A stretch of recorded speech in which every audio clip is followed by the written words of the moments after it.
The talk on cat breeds. First, you have some time to look at questions 31 to 40.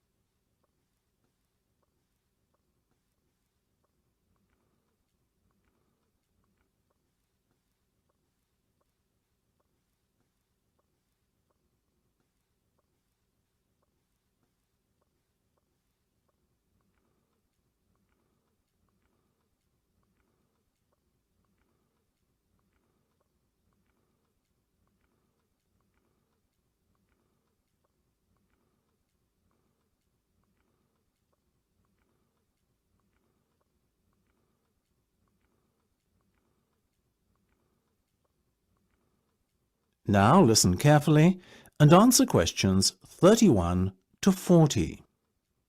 Look at her, ladies and gentlemen. Isn't she beautiful? The Abyssinian is a natural breed of cat which originated in Africa, or more specifically, what is now Ethiopia. Today it is found in much of the surrounding African continent, particularly Somalia. Its head is broad and moderately wedge-shaped, and it has relatively large pointed ears, like the specimen you can see here in front of you. It is typically a reddish colour and is known for the unusual M-shaped marking, which often appears directly above the two eyes. See here. It has a medium-length coat in a sort of ticked pattern, ticked being a term to describe when the hair gets progressively darker from root to tip. There you go, little fellow, well done. Now this gentleman, he is a male, I can assure you, is the Aegean. The Aegean is of Greek origin, as you might have guessed, and is thought to have come from the Cycladic Islands. It's considered to be the only native Greek breed of cat. It is one of the newest and therefore rarest cat breeds, but relatively plentiful throughout Greece. It is much liked for its intelligence and friendliness, and because it excels in pest control. It has a semi-long-haired coat with rich tail. The coat is typically bi- or tri-coloured, with white always present, and the other colours ranging from black to red, blue, cream, etc. These colours are just as likely to present themselves as stripes. This little guy, as you can see, has beautiful reddish-blue stripes running through a pale coat. The head is medium-sized and quite round. The ears have a wide base, rounded tips, and are covered by hairs. Now the Australian. Australians are still mainly confined to distribution in their homeland. Obviously Australia, though a number of catteries in the UK have started to breed them too. Look at those expressive eyes. The cat is a fine example of the breed, medium-sized and short-haired. Notice also the large round head.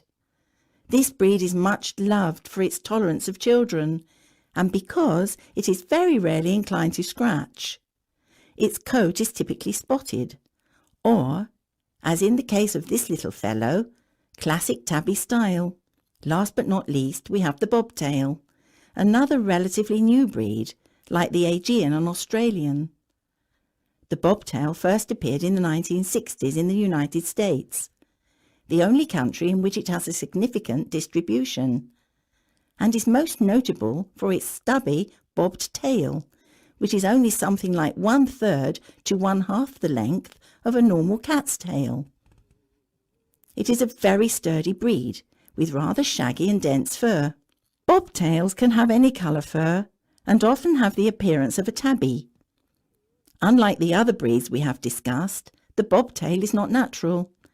It is said to be a result of the crossbreeding of a domestic tabby cat and a bobcat.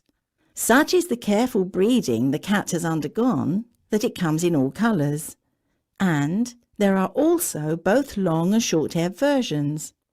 If I had to recommend one of these breeds to you today, I would have to vouch for the Australian. After all, as all of us here are parents, we must surely agree that our children are our first consideration when it comes to purchasing a pet? What effect the animal will have on them? How will it react, etc.? These are questions we all ask ourselves, and they are even more important when the child is very young. The Australian is simply unrivalled in the temperament department and is extremely unlikely to lose its composure and take a swipe at your child. That said, it is still a very rare breed in these parts, and as with all things in the world, rare equates to very expensive. So it may be beyond the price range some of you are prepared to pay. Surprisingly perhaps, though the bobtail is part lynx or bobcat, as they say in the States, it doesn't appear to have inherited any of the wildcat's aggressiveness, and therefore it makes an excellent second best as a pet you can allow to be around children. It is also considerably less expensive. The other two breeds we have talked about both make excellent house pets. However, hand on heart, I could not endorse either as a pet to have around young children. In my view, the child's safety is not something to gamble with. So, if you can afford the extra few quid to lay out for a bobtail, or better still, an Australian, do so. You won't regret it. That is the end